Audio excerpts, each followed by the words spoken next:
அகிலமெங்கும் உள்ள தமிழ் நேயர்கள் அனைவருக்கும் பரம்பரை ஜோதிடர் உங்கள் மனோ பாலாஜியின் அன்பான வணக்கம். தனுசு ராசியில் பிறந்த அன்பர்களுக்கு 2026 மார்ச் மாத ராசி பலன்.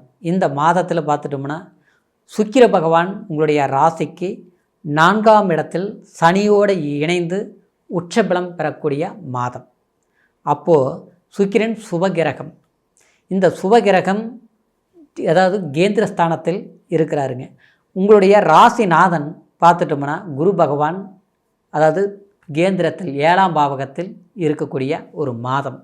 இன்னும் பார்த்தோம்னா 3ஆம் இடத்தில் செவ்வாய், அதாவது ராகு புதன் இணைந்து இந்த மாதம் முழுத்தா செயல்படக்கூடிய ஒரு மாதம்தான் இந்த மார்ச் மாதம்.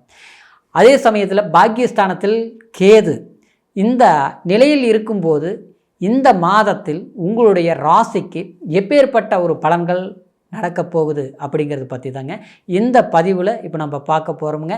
ஃபஸ்ட் டைம் பார்க்குறவங்களா இருந்தீங்கன்னா சப்ஸ்கிரைப் பண்ணி பெல் பட்டன் அழுத்தி ஆல் ஆப்ஷன் கொடுங்க. இந்த மார்ச் மாதத்தில் பொறுத்த வரைக்கும் இந்த நவ கிரகங்களின் தன்மையால் கண்டிப்பாக சில சாதகமான வாய்ப்புகளாக தான் உங்களுக்கு ஏற்பட போகுதுங்க. ஏன்னா ஜென்மநாதன் குரு பகவான் 7ஆம் பார்வையாக உங்கள் ராசியை பார்க்குறது ஒரு விசேஷ யோகந்தாங்க. அதுலேயும் பார்த்துட்டோம்னா பாவகிரகமான ராகு 3ஆம் இடத்தில் இருக்கிறது. இந்த வருடக்கோள்கள் இதெல்லாம் ஒரு நல்ல விஷயந்தான். ஆனால் அதோடு இணையும் போது செவ்வாய் பகவான் உங்களுக்கு 12ஆம் அதிபதி இல்லைங்களா? அந்த 12ஆம் அதிபதி போய் செவ்வாயோட, அதாவது ராகுவோட செவ்வாய் இணையும் போது, அது புதனுடைய சேர்க்கை 10ஆம் பாவகாதிபதி இணையும் போது உங்களுக்கு ஒரு விதத்தில் பலவீனமாக இருந்தாலும் கடுமையான முயற்சிகள் எடுத்து அது நீங்கள் சாதிக்கக்கூடிய ஒரு வாய்ப்புள்ள மாதமாக தான் இருக்க போகுதுங்க. அதற்கு காரணம் குரு பார்வை அந்த 3ஆம் இடத்தை அடையிறதுனால. இன்னும் சொல்ல போனோம்னா அந்த 3ஆம் இடங்கிறது முயற்சி ஸ்தானம், உபஜயஸ்தானம்னு சொல்லுவோம். அப்போது 3ஆம் இடங்கிறது பிரயாணங்களை குறிக்கக்கூடிய ஸ்தானம், நம்மளுடைய தைரியத்தை குறிக்கக்கூடிய ஒரு ஸ்தானம். அதே மாதிரி நம்மளுடைய வலிமை தன்மை, அதாவது நம்ம ஒரு இடத்துக்கு போய் ஒரு காரியத்தை சக்ஸஸ் பண்ணக்கூடிய அந்த இடம். அப்போது சகோதரன் வர்க்கத்திலையும் நன்மைகள் உண்டாக்கும். கடந்த காலத்தில் இருந்த சங்கடங்கள் சலிப்புகளை தீர்க்கக்கூடிய ஒரு மாதமாக இருக்கும். அல்லது அவங்களுடைய ஒத்துழைப்பு இல்லாமலேயே நீங்கள் தனி மனிதனாக இருந்து உங்களுக்கு நம்மளுடைய முயற்சியில் நம்ம எதுவும் பண்ண முடியக்கூடிய ஒரு வாய்ப்பு அமைஞ்சது அப்படிங்கிற ஒரு திருப்தி கிடைக்கக்கூடிய ஒரு மாதமாக இருக்க போகுதுங்க. இன்னும் சொல்ல போனோம்னா, அதாவது 4ஆம் இடத்துல சுக்கிரன் இருக்கிறது உண்மையிலேயே அந்த இடத்துல உச்சபலம் அடைகிறது ரொம்ப நல்லது. காரணம் என்னென்னா, ஒருத்தருடைய வாழ்க்கையில் நம்ம ஒரு நிம்மதியை குறிக்கக்கூடிய இடமே அந்த 4ஆம் இடம் தான். அந்த இடத்துல சனி இருந்ததுனால அர்த்த அஷ்டம சனியாக நடந்துகிட்டு இருந்தது. அப்போது எவ்வளோதான் கஷ்டப்பட்டு சம்பாதிச்சாலும் அந்த பணம் உங்களுக்கு விரயந்தான் ஆகிருக்குமே தவிர சரியான அதை பொசிஷனாக பயன்படுத்தி இருக்கிறதுக்கு முடியாது. அப்புறம் பார்த்தோம்னா நிம்மதி இருக்காது. சிலருக்கு பார்த்தா பணம் இருக்கும், குடும்பத்துக்குள்ள பிரச்சனையினால் நிம்மதி கெட்டு போச்சு. கல்யாணம் பண்ணி ஏன் கல்யாணம் பண்ணணுங்கிற அளவுக்கு வெறுப்பாகி போச்சு. சிலருக்கு பார்த்தோம்னா கணவன் மனைவியெல்லாம் சந்தோஷமாக தான் இருக்கிறவங்க, ஆனால் கஷ்டம் கடன் பிரச்சனை நிம்மதி கெட்டு போச்சுங்க. இதனால் குடும்பத்தில் நிம்மதி இல்லாத அளவுக்கு இருக்குதுங்க. அதாவது சிறு குழந்தைங்களாக இருக்கிற போது கூட குழந்தைங்களுக்கு தேவையானதெல்லாம் நம்ம எல்லாம் பண்ணணுங்க. ஆனால் இன்றைக்கி ஆளான பிறகு இந்த நெருக்கடியினால் அவங்கள சரியாக கவனிக்க முடியல. இப்படிலாம் சில ஒரு வருத்தங்கள் ஏற்பட்டு இருந்த சூழ்நிலையில் இந்த சுக்கிரன் உச்சபலம் பெறும்போது நம்மளுடைய கவலைகளை மறக்கக்கூடியதுக்கும் கவலைகளை தீர்க்கக்கூடிய சில வாய்ப்புகளும் உங்களுக்கு அமையக்கூடிய ஒரு தருணமான காலகட்டம் தான் இந்த மாதம் இருக்க போகுதுங்க. இந்த பாக்கியஸ்தானத்தில் கேது இருக்கிறதுனாலங்க தகப்பன் வழி உறவு முறையில் சிறு சிறு சங்கடங்கள் இருந்திருந்தாலும் அந்த சங்கடங்களை சரிப்படுத்தக்கூடிய அளவுக்கோ, இல்லை நம்ம அவங்கள விட்டு விலகி அதாவது அவங்க புரிஞ்சிக்கக்கூடிய ஒரு வாய்ப்புகளை நாம்ளே உருவாக்கக்கூடிய சந்தர்ப்பம் சாதகமாக இருக்க போகுதுங்க. இன்னும் சொல்ல போனோம்னா இந்த மாதத்தில் பொறுத்த வரைக்கும் இந்த அதாவது லாபஸ்தானத்தை இந்த குரு பார்க்கறதுனாலையும் சுக்கிரனுடைய பலம் 11ஆம் இடத்தை இந்த குருவும் சுக்கிரனும் ஒரே பார்வை பலஸ்தானத்தில், அதாவது சுக்கிரன் 10ஆம் இடத்தை பார்க்கறதுனால தொழில் சார்ந்த விஷயங்கள் உங்களுக்கு சாதகமாக இருக்கும். குரு 5ஆம் பார்வையில் லாபஸ்தானத்தை பார்க்கறதுனால தொழில்னால் நீங்கள் ஆதாயத்தை அடைவீங்க, வேலையினால் உற்சாகம் அடைவீங்க. வேலையில் சில சங்கடங்கள் சலிப்புகளோ, இல்லை சக ஊழியர்களால் சில பிரச்சனைகளோ, இல்லை நமக்கு வேலையிலேயே பறி கொடுத்துட்டு வேலையை இழந்து நிற்கக்கூடியவங்களுக்கு ஒரு புதிய வேலை வாய்ப்போ உருவாகக்கூடிய ஒரு சந்தர்ப்பங்கள் உண்டாகும். ஆனால் எது எப்படி இருந்தாலும் உங்களுடைய நிலை பொறுத்த வரைக்கும், அதாவது மற்றவங்களை நம்பிக்கை நாணயம் சம்மந்தப்பட்ட ரீதியில் கொஞ்சம் கவனம் எடுத்துக்கிறது ரொம்ப சிறப்பாக இருக்கும். அதே மாதிரி மனசில் அதாவது குழப்பங்களை தீர்க்கக்கூடிய ஒரு வாய்ப்புகள் ஒரு பிரார்த்தனை மூலியத்திலேயோ இல்லை பிடித்த நண்பர்கள் மூலியத்திலேயோ, அதாவது நம்மளுடைய ஆரோக்கியத்துக்கு தேவையான உணவு பழக்க வழக்கத்திலேயோ ஆரோக்கியத்தில் கொஞ்சம் அக்கறை எடுத்துக்கணுங்க. சரிங்களா?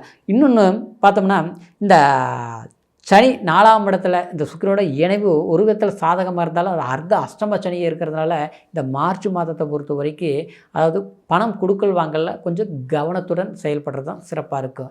அதாவது ஜாமீன் கையெழுத்து போடுறது, அடுத்தவங்களுக்கு ஒரு பிரச்சனைங்கிற போது ஓடி போய் உதவி செய்யலாம் அப்படின்ட்டு அவங்களுடைய பிரச்சனை நான் பார்த்துக்கிறேங்க என்னாச்சு அப்படின்னு போகும்போது அது தேவையில்லாத சில பிரச்சனைகளை உருவாக்கும். ஒரு உதவிங்கிறது பணம், அதாவது தர்மமாக கொடுங்க, ஆனால் அது கடனாக கொடுத்தா திருப்பி விடாமல் போயிருங்க. அதே மாதிரி ஒரு இடம் சார்ந்தது, பூமி சார்ந்தது, வீடு கட்டுறது, இந்த மாதிரி ஒரு விஷயங்கள் எல்லாமே கண்டிப்பாக சுப செலவுகள் செய்யலாம். சரிங்களா? செய்யும்போது அது சாதகமாக முடியும். இந்த மாதத்தில் ஏற்படுத்தக்கூடிய வாய்ப்புகள் அது தொடர்ந்து அது நன்மையான விதத்தில் நீங்கள் செய்து முடிக்கக்கூடிய அந்த சூழ்நிலைகள் அமையும்.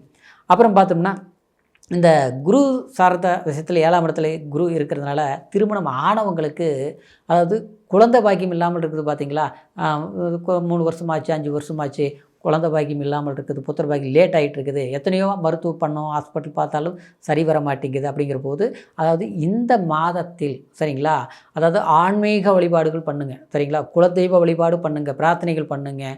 அது பண்ணிவிட்டு நீங்கள் போய் ஒரு ட்ரீட்மெண்ட், உங்களுக்கு ஒரு வைத்தியங்கிறது அது சிம்பிளான முறையில் பண்ணாலும் சரி, பெரிய அளவில் பண்ணாலும் சரி, அது பலன் கொடுக்கும். சரிங்களா?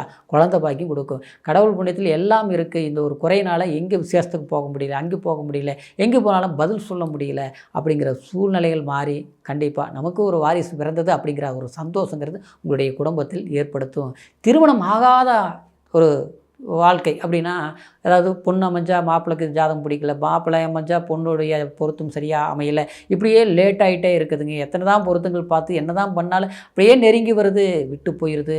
இது ஒரு போராட்டமாக போயிட்டு இருக்குதுங்க. வயசு தான் ஆகிட்டு இருக்குது. ஒரு கட்டத்தில் பார்த்தோன்னா பயமாக இருக்குது. ஏன்னா நம்மளுடைய குடும்பத்துக்கு, நம்மளுடைய குழந்தைங்களுக்கு அடுத்தவங்க மல்லு கட்டி இங்கே மாப்பிள்ளை இருக்குது பொண்ணு இருக்குதுன்னு தேடி கண்டுபிடிச்சி சொல்கிற அளவுக்கு யாரும் இல்லை. வர்றதை பார்த்து ஏதோ ஒருத்தர் கெடுத்து விடுறதுக்கு வேணால் ஆள் இருக்கிறாங்க. சொந்த பந்தமெல்லாம் ஊரெல்லாம் உரம்பரையாக இருக்கிறாங்க. ஆனால் நமக்கு உபகாரம் பண்ணுறவங்க யாரும் இல்லை. ஆனால் அப்படி இருக்கிற போது கடவுளை நம்பி, நம்ம தெய்வத்தை நம்பி முயற்சி எடுத்துகிட்டே இருக்கிறவங்க, ஆனால் சரி வர மாட்டேங்குதுங்க. ஒரு கமிட்மெண்ட் ஆன விஷயங்கள் கூட அப்படியே அது தள்ளி போயிடுச்சுங்க. அப்படிங்கிற ஒரு சூழ்நிலைகள் மாறி கண்டிப்பாக இந்த மாதத்தில் ஒரு நல்ல வாய்ப்புகள் அப்படின்னா, திருமணம் நடக்கக்கூடிய ஒரு மணமகன் ஜாதகமோ இல்லை மணமகளுக்கு மணமகள் ஜாதகமோ அமையக்கூடிய ஒரு வாய்ப்புகள் சாதகமாக முடியும். காரணம், அதாவது குரு பகவான் இந்த மாதத்தில் பார்த்தோம்னா, அதாவது வக்ர நிவர்த்தி ஆக போகிறாருங்க. ஆனால் புதிய வரவுகள் ஏற்படக்கூடிய ஒரு மாதமாக இருப்பதனால திருமணம் ஆகாதவங்களுக்கு திருமண வாய்ப்பு கைகூடி வரும். அதே மாதிரி மறுவாழ்க்கை எதிர்பார்க்குறவங்களுக்கு ஒரு சாதகமான வாய்ப்புகள் கண்டிப்பாக உண்டாகக்கூடிய ஒரு மாதமாக இந்த மார்ச் மாதம் இருக்க போகுதுங்க. இந்த மாதத்தில் பொறுத்த வரைக்கும் நீங்கள், அதாவது எந்த ஒரு விஷயத்தையும் ஆரம்பம் இந்த 26ஆம் தேதிக்குள்ளே சில விஷயங்கள் எல்லாமே நீங்கள் எடுத்த மாதிரி கைகூடி நான் சக்ஸஸ் பண்ணிட்டேன் அப்படிங்கிற ஒரு திருப்தி கிடைக்கும். மாணவர்களுக்கு சொல்ல போனோம்னா, கல்வியில் படித்தது கொஞ்சம் மறதி ஏற்பட்டு இருக்குது. நம்ம முதல்ல நல்லா பிரைட்டாக இருந்தேன், இப்போ பார்த்தா டல்லாக இருக்குது, படிப்பில் மந்தமாக இருக்கிற மாதிரி இருக்குது அப்படின்னு நினச்சிட்டு வருத்தப்பட்டு இருந்த மாணவர்களுக்கு கண்டிப்பாக இந்த மாதத்தில் இருந்து பார்த்துட்டோம்னா கல்வியில் ஒரு உற்சாகம் பிறக்கும்.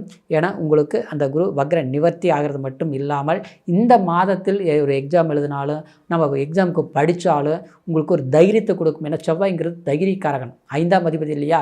கல்வி சார்ந்த விஷயங்கள் எல்லாமே ஒரு உற்சாகம் பிறக்கும். அந்த புதன் அந்த இடத்துல இருக்கிற போது படிப்பு அப்படியே மறதியெல்லாம் போய் கண்டிப்பாக நல்லா எனக்கு மெமரி ஆகுது, பரவாயில்ல, ஒரு டியூஷன் போனேன் சக்ஸஸ் ஆகிட்டேன், படிப்பில் இம்ப்ரூவ்மெண்ட் தெரியுது அப்படிங்கிற மாதிரி. அது எக்ஸாம் எழுதுகிறவங்களுக்கு, அரசாங்க உத்தியோகத்துக்கு ஒரு பரீட்சை எழுதுங்க, அது பார்த்தா 1 மார்க்கு போயிடுச்சு, அரை மார்க்கில் போயிடுச்சு, 3-4 முறை போயிடுச்சு, அதனால் மீண்டும் அதை அரசாங்க வேலை வாய்ப்புக்காக படிக்கலாமா குழப்பத்தில் இருக்கிற அப்படிங்கிறவங்களுக்கு கண்டிப்பாக இந்த மாதத்தில் படிங்க, ஒரு ஆரம்பிங்க. இந்த மாதத்தில் நீங்கள் ஆரம்பிங்க, கண்டிப்பாக அதனால் ஒரு பலன் பிற்காலத்தில் குறிப்பிட்ட காலகட்டத்துக்குள்ளே ஒரு அரசாங்க வேலை வாய்ப்புகள் கிடைக்கக்கூடிய வாய்ப்புகள் உண்டாகும்.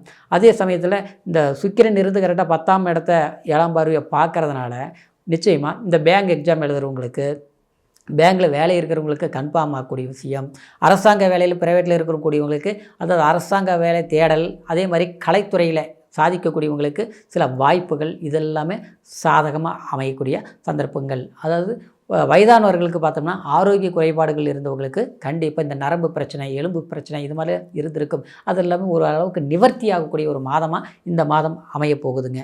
இந்த மாதத்தில் பொறுத்த வரைக்கும் தனுசு ராசி அன்பர்களுக்கு பொறுத்த வரைக்கும் உங்களுடைய தெய்வ அனுகிரகங்கள் பார்த்துட்டோம்னா, அதாவது ஒரு தட்சிணாமூர்த்தி வழிபாடு நீங்கள் பண்ணிங்கன்னா சிறப்பாக இருக்கும். வியாழக்கிழமை நாளில் அதாவது தட்சிணாமூர்த்திக்கு போய் ஒரு வழிபாடு பண்ணுறது, நெய் தீபம் ஏற்றி வழிபாடு பண்ணுறது, இந்த மாதிரி விசேஷங்கள் பண்ணுங்கள், சிறப்பாக இருக்கும். இப்போ சொன்ன பலன்கள் அனைத்தும் கோட்சார அடிப்படையில் சொல்லியிருக்கிறதுனால பிறப்பு ஜனன ஜாதகத்தையும் ஒரு முறை பார்த்துக்குங்க. ஏன்னா ஜனன ஜாதகம் தான் முழுமையான பலன்களை நமக்கு சிறப்பான முறையில் தெரிஞ்சுக்க முடியும். அப்படிங்கிற காரணத்தினால உங்களுடைய ஜாதகம் நம்மக்கிட்ட பார்க்கணுன்னு நினச்சிங்கன்னா கீழே இருக்கிற நம்பருக்கு ஃபோன் பண்ணி உங்களுடைய date of birth, time, place மூணையும் தெரியப்படுத்தி உங்களுடைய முழுமையான பலன்களை இன்னும் சிறப்பாக தெரிஞ்சுக்கிட்டு புதிய முயற்சிகள் எடுங்க. கண்டிப்பாக இந்த மார்ச் மாதத்திலிருந்து உங்களுடைய வாழ்க்கையில் செல்வ செழிப்பும் மன மகிழ்ச்சியும் அமையக்கூடிய ஒரு காலமாக அமையுங்கிற ஒரு வாழ்த்துக்களோட அடுத்த பதிவில் சந்திக்கும் வரைக்கும் நன்றி, வணக்கம்.